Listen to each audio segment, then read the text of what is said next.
Hello friends, આજે આપણે બનાવીશું રસાવાળા વટાણાનું શાક. વટાણાનું શાક બનાવવા માટે મેં અહીંયા 250 ગ્રામ વટાણા લીધા છે, એક સમારેલી ડુંગળી, એક બટાકું અને 2 ટામેટાં લીધા છે. ટામેટાને કાપી એમાં આદું, મરચાં અને લસણ નાખી મિક્સરમાં ગ્રાઇન્ડ કરી લઈશું. ત્યાર પછી આપણે કુકરમાં 2 ચમચી જેટલું તેલ નાખીશું.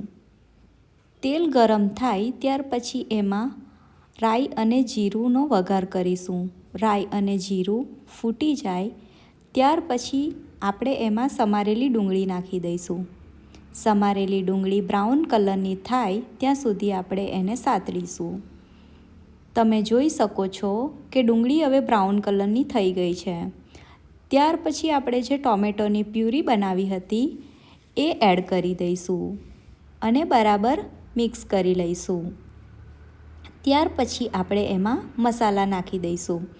મેં અહીંયા અડધી ચમચી હળદર, અડધી ચમચી મરચું, અડધી ચમચી ધાણા પાવડર અને અડધી ચમચી ગરમ મસાલો લીધો છે.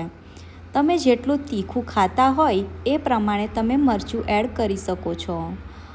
અમારા ઘરે ઓછું તીખું ખાય છે એટલા માટે મેં થોડું જ મરચું લીધું છે. સ્વાદ અનુસાર 1 ચમચી મીઠું લીધું છે. ત્યાર પછી એને તેલ છૂટું પડે ત્યાં સુધી આપણે એને હલાવતા રહીશું. તમે જોઈ શકો છો કે તેલ છૂટું પડી ગયું છે.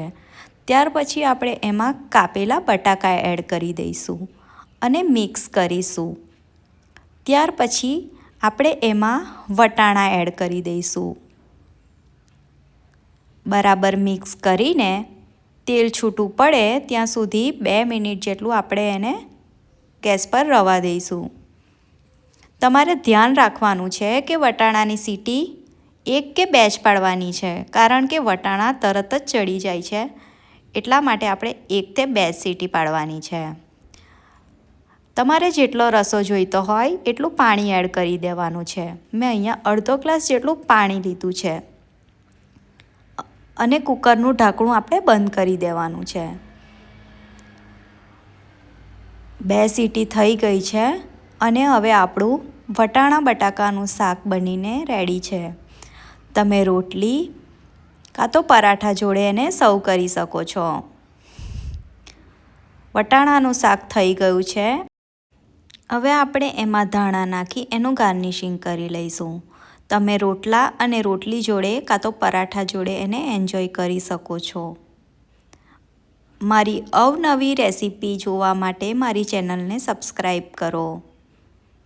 Thank you so much.